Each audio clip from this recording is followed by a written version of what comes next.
Iran সরাসরি বলেছে এবার হামলা হলে ইসরায়েলের অস্তিত্ব মুছে ফেলা হবে। আপনাদেরকে ছোট্ট একটি তথ্য দিয়ে বিস্তারিত আলোচনায় চলে যাব।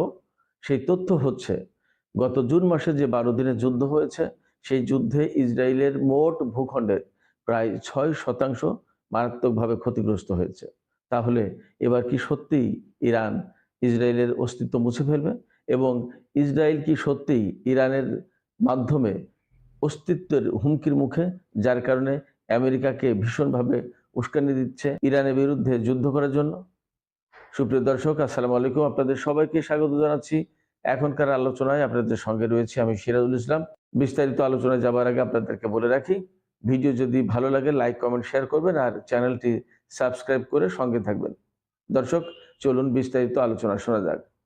গত জুন মাসে ইরান এবং ইসরায়েলের ভেতরে যে যুদ্ধ শুরু হয়েছিল, সেই যুদ্ধ চলেছিল মাত্র ১২ দিন। ১২ দিন যুদ্ধে ইসরায়েল কিন্তু প্রথমে হামলা চালায় ইরানের উপরে এবং ইরানের প্রথম শ্রেণীর সেনা কর্মকর্তা, বিশেষ করে সেনাবাহিনীর প্রধান এবং আইআরজিসির প্রধান, এছাড়া অনেক গুরুত্বপূর্ণ বিজ্ঞানী, পরমাণু বিজ্ঞানী এবং আইআরজিসির অ্যারোস্পেস ডিভিশনের প্রধান, তারা সব নিহত হয়।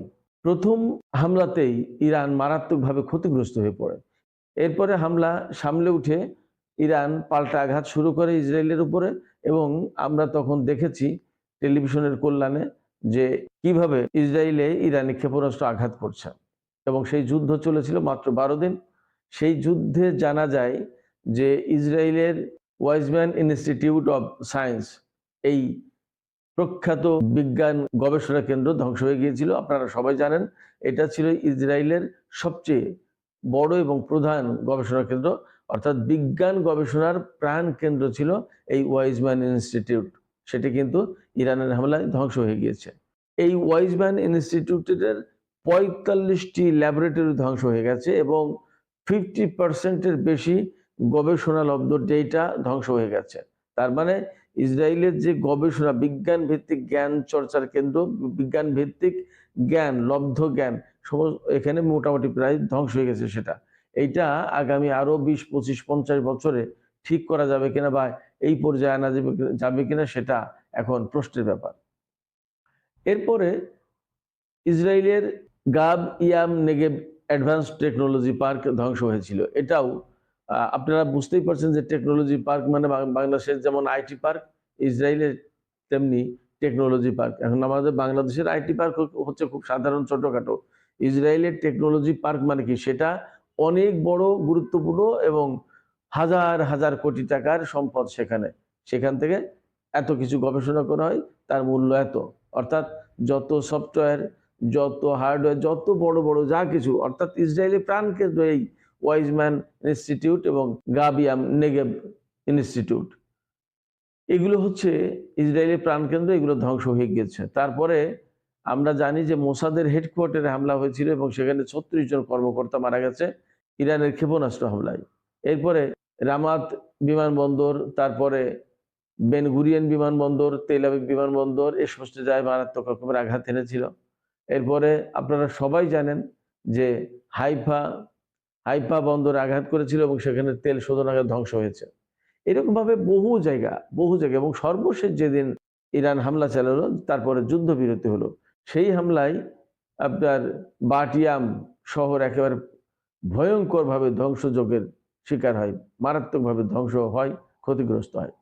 তো সবকিছু মিলিয়ে দেখা যাচ্ছে বা বিভিন্ন পরিসংখ্যানে খবরের বিশ্লেষণে বলা হচ্ছে, তখনও বলা হয়েছে যে ইসরায়েলের প্রায় 6% টোটাল যে ভূখণ্ড, সম্ভবত ২২,০০০ বর্গ কিলোমিটার ইসরায়েলের টোটাল ভূখণ্ড, তো তার 6% ধ্বংস হয়ে গেছে মাত্র ১২ দিনের যুদ্ধে। এবং ইন্টারেস্টিং তথ্য হচ্ছে যে ইরান ওই যুদ্ধ কিন্তু খুব নিয়ন্ত্রিত, একেবারে টার্গেটেড কিছু এলাকায় বা কিছু স্থাপনায় হামলা চালিয়েছে, তখন কিন্তু ব্যাপক ভিত্তিক হামলা চালায়।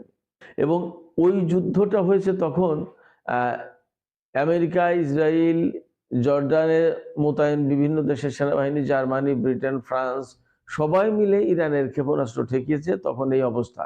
এবং তখন কিন্তু বলা হয়েছিল ইরানের পক্ষ থেকেও বা মিডিয়াতে বলা হয়েছিল যে ইরান খুব পুরনো এবং ধীর গতির ড্রোন বা ক্ষেপণাস্ত্র এগুলো প্রথমে মেরেছে ইসরায়েলের উপরে, পরে অল্প কিছু ক্ষেপণাস্ত্র, হাইপারসনিক ক্ষেপণাস্ত্র মেরেছিল, যেগুলো মূলত প্রকৃতপক্ষে যুদ্ধের ময়দানে কি অবস্থা দাঁড়ায় এর পরীক্ষা নিরীক্ষা চালিয়েছে।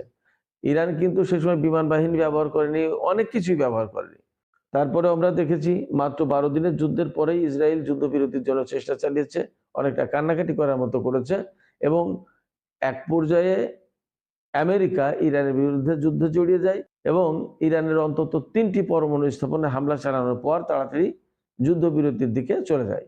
ইরানও সেই সময় যুদ্ধবিরতিতে প্রথমে যদিও রাজি ছিল না, তারপরেও ইরান এই বিরতি মেনে নিয়েছে। তখন আন্তর্জাতিক একটা চাপ আসতে পারে ইরানের উপরে এবং জনগণের ভেতর থেকেও চাপ সৃষ্টি হতে পারে, যার কারণে ইরান সেই সময় অনেকটা অনিচ্ছা সত্ত্বেও যুদ্ধবিরতি মেনে নিয়েছিল।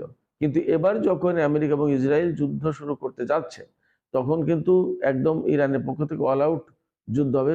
ইরানের সর্বোচ্চ নেতা থেকে শুরু করে সবাই একই রকমের ঘোষণা দিয়েছে যে সর্বাত্মক যুদ্ধ শুরু হবে এবং আঞ্চলিক যুদ্ধ শুরু হবে। আমি আবারও বলি যে 12 দিনের যুদ্ধে, জুন মাসের যে 12 দিনের যুদ্ধ, সেই যুদ্ধে কিন্তু লেবানন, ইয়েমেন এবং ইরাক, সিরিয়া থেকে কেউ ইসরায়েলের বিরুদ্ধে যুদ্ধ শুরু করেনি, অর্থাৎ প্রক্সি ফোর্স যুদ্ধ শুরু করেনি। এবার কিন্তু চিত্রটা ভিন্ন হবে। সেক্ষেত্রে ভয়াবহ রকমের একটা যুদ্ধ হবে এবং এই যুদ্ধে ইসরায়েল যেভাবে যুদ্ধটা শুরু করতে চাপাচাপি করছে ডোনাল্ড ট্রাম্প প্রশাসনের উপরে, তাতে যদি যুদ্ধ শুরু হয় তাহলে ইসরায়েল ইরানের হাতে সম্ভবত অস্তিত্ব হারাবে।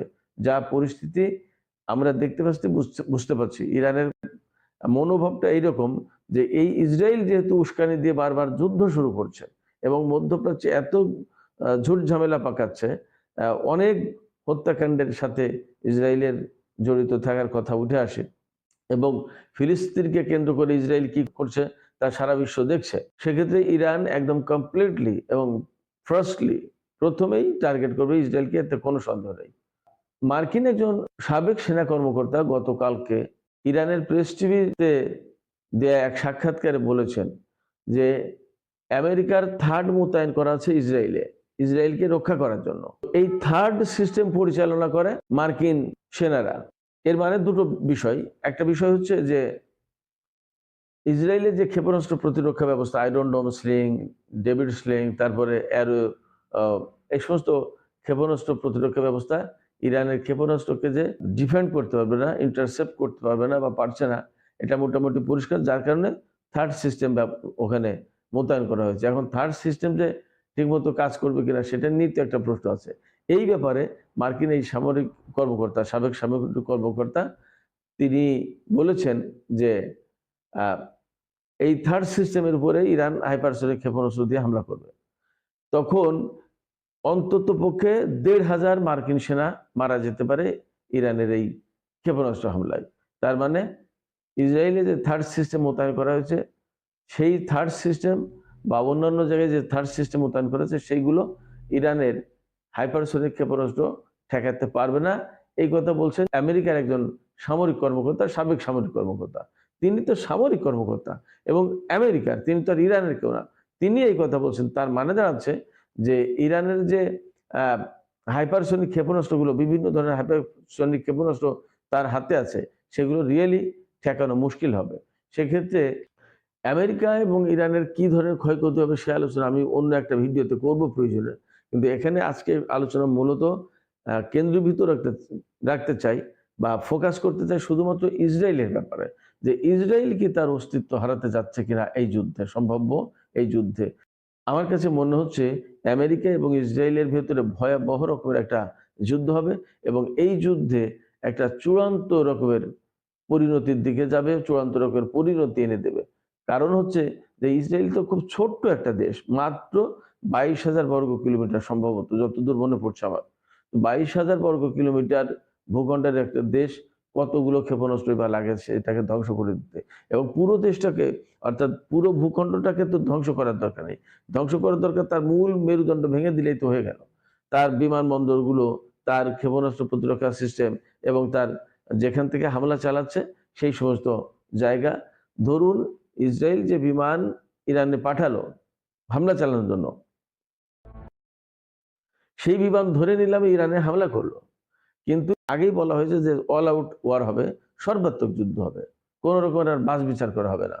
ইরান কিন্তু আগেরবার কোনো বেসামরিক এলাকায় হামলা চালায়নি, শুধুমাত্র সামরিক এবং কৌশলগত গবেষণা কেন্দ্রগুলোতে হামলা চালিয়েছে। আপনারা তো শুনলেনই যে ওয়াইজম্যান ইনস্টিটিউট, তারপরে গাভিয়াম নেগেভ অ্যাডভান্সড টেকনোলজি পার্ক, এই রকমের গুরুত্বপূর্ণ গবেষণা কেন্দ্র, বৈজ্ঞানিক গবেষণা কেন্দ্র।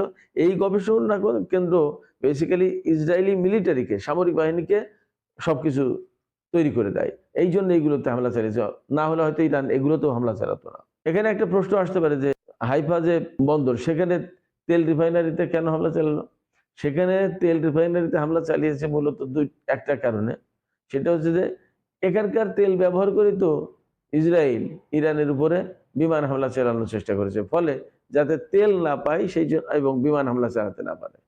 অর্থাৎ যুদ্ধের সাথে রিলেটেড যত যা কিছু, তার প্রত্যেকটা জায়গা ইরানের হামলাই চলে আসবে এবার, এতে কোনো সন্দেহ নেই। সেক্ষেত্রে ইসরায়েল আসলেই অস্তিত্বের হুমকির মুখে পড়তে পারে। আমার কেন যেন এমনই একটা বিশ্বাস হচ্ছে, এবং ইসরায়েল এই অস্তিত্বের হুমকি মনে করে বলেই আমেরিকাকে বারবার জোর করে ইরানের বিরুদ্ধে যুদ্ধ করতে বাধ্য করছে। তো সুপ্রিয় দর্শক, আপনাদের কি মনে হয় সম্ভাব্য যে যুদ্ধ হতে যাচ্ছে? বিভিন্ন খবরে বলা হচ্ছে যে শনিবারেই আমেরিকা ইরানে হামলা চালাবে। যদি হামলা চালায় তাহলে সর্বাত্মক যুদ্ধ হবে, এটা তো মোটামুটিভাবে ধরে নেওয়া যাচ্ছে। সেক্ষেত্রে আপনাদের কি মনে হয় যে এই যুদ্ধে ইসরায়েলের অস্তিত্ব সংকটের মুখে বা হুমকির মুখে পড়তে পারে, এমনকি ইসরায়েলের অস্তিত্ব মুছে যেতে পারে? কি মনে হয় আপনাদের?